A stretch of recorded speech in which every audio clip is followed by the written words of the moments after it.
राधे राधे। श्री हरिवंश। आइए अगले चरित्र का रसास्वादन करें। हमारे अगले चरित्र के नायक हैं श्री छबील दास जी महाराज। श्री हित हरिवंश प्रभु के बचपन के एक मित्र श्री छबील दास जी थे। छबील दास जी देवबंद के एक तंबोली परिवार के बालक थे। श्री रंगीलाल जी की सेवा में पान पहुँचाते थे। कालांतर में हित प्रभु के श्री वृंदावन आ जाने से छबील दास जी को बहुत कष्ट हुआ। जब छबील दास जी से वियोग सहन नहीं हुआ तो वह श्री वृंदावन आकर हित जी महाराज से मिले। श्री हित प्रभु ने अपने बाल सहचर छबील दास जी का स्वागत किया। छबील दास जी से ये जानकर कि वह श्री वृंदावन में युगल श्री श्यामा श्याम के दर्शन प्राप्त करना चाहते हैं, महाप्रभु जी ने उनको अपने एक सेवक के साथ वन में भेज दिया और वहाँ उनको रास विलास के दर्शन हो गए। श्री युगल की अनुपम छवि देखकर छबील दास जी रूप माधुरी में छक गए और मूर्छित होकर पृथ्वी पर गिर पड़े। उनकी ये दशा देखकर अनेक लोग उनके चारों ओर इकट्ठे हो गए और जैसे तैसे उनको उठाकर श्री हित प्रभु के पास ले गए। महाप्रभु जी ने उनसे पूछा कि आप अभी और कुछ दिन संसार में रहना चाहेंगे या फिर श्यामा श्याम की निकुंज सेवा में प्रवेश करेंगे। इस प्रश्न के उत्तर में छबील दास जी ने अपना मस्तक उनके चरणों में रख दिया और उनके प्राण शरीर को छोड़कर युगल की नित्य लीला में प्रवेश कर गए। श्री भगवत मुदित जी कहते हैं कि महत जनों से कोई किसी प्रकार से भी प्रेम करे तो वह एक क्षण में उसको प्रभु चरणों की प्राप्ति करा देते हैं और उसके प्राकृत शरीर को अप्राकृत बना देते हैं।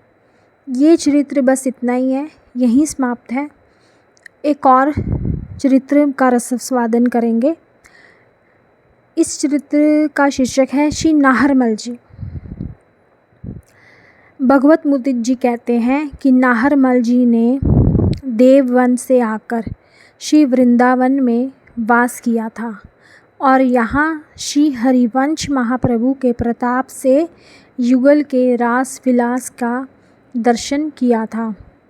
नाहरमल जी का जन्म देववन के एक कायस्थ कुल में हुआ था।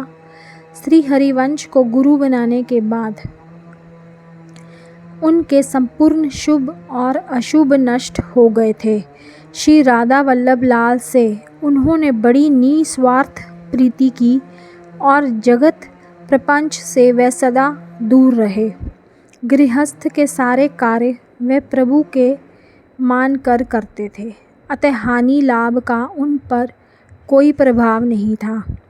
एक दिन वे अपने परिवार सहित गुरु चरणों के दर्शन करने के लिए श्री वृंदावन आए। उन्होंने देखा कि श्री हित जी महाराज ब्रजवासियों के बालकों के साथ खेल रहे हैं और उन्हें तीर चलाना सिखा रहे हैं। नाहरमल जी को आया देखकर अपने हाथ का तीर कमान एक बच्चे के हाथ में देकर उनका महाप्रभु जी ने सम्मान किया। नाहरमल जी को ये देखकर बड़ा दुख हुआ कि मैंने श्री गुरु की लीला में बाधा डाल दी। एक अन्य अवसर पर महाप्रभु जी नाहरमल को अपने साथ लेकर मानसरोवर गए और वहाँ उनको एक आश्चर्यमय दृश्य दिखाया।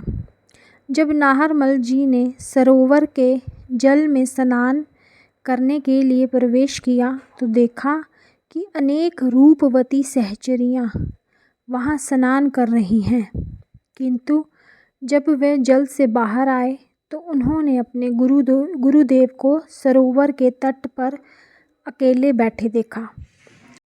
इसी प्रकार एक बार श्री वृंदावन आने पर नाहरमल जी को अपने गुरुदेव जी के दर्शन वन में मिले। उन्होंने अपने गौर शरीर पर सुंदर वस्त्र पहन रखे थे और उनके श्री अंग में से छवि की लहरें उठ रही थी। श्री महाप्रभु जी श्री राधा वल्लभ जी की संपूर्ण सेवा अपने हाथ से करते थे और उस समय वह ईंधन बीन कर अपने वस्त्र के छोर में रखते जा रहे थे। नाहरमल जी को ये देखकर अच्छा नहीं लगा और उन्होंने महाप्रभु जी से प्रार्थना की कि अगर आप आज्ञा दें तो इस कार्य के लिए एक धीमर नियुक्त कर दिया जाए जो प्रतिदिन एक बहंगी ईंधन को श्री ठाकुर जी की सेवा में पहुंचा दिया करेगा। इस बात को सुनकर गोसाई जी का मन एकदम दुखी हो गया और नाहरमल से रुखाई के साथ कहा कि श्री श्याम सुंदर अपना भजन करने वालों को संसारिक सुखों की प्राप्ति कराकर उनसे अपना पीछा छुड़वा लेते हैं, जिससे उनकी प्राप्ति हो सके ऐसी विशुद्ध भक्ति वे किसी को प्रदान नहीं करते। मैंने वही शुद्ध निष्काम भक्ति संतों के संग से प्राप्त की है और तू उसे छुड़ाने आया है। तू हमेशा बड़ा रजोगुण लेकर वृंदावन आता है और मेरे काम को धीमर से कराना चाहता है। तूने ये बड़ा अपराध किया है, तू बड़ा असाधु है। ये कहकर उन्होंने उसका त्याग कर दिया। नाहरमल जी ने इसे अपना दुर्भाग्य समझकर अन्न जल का त्याग कर दिया।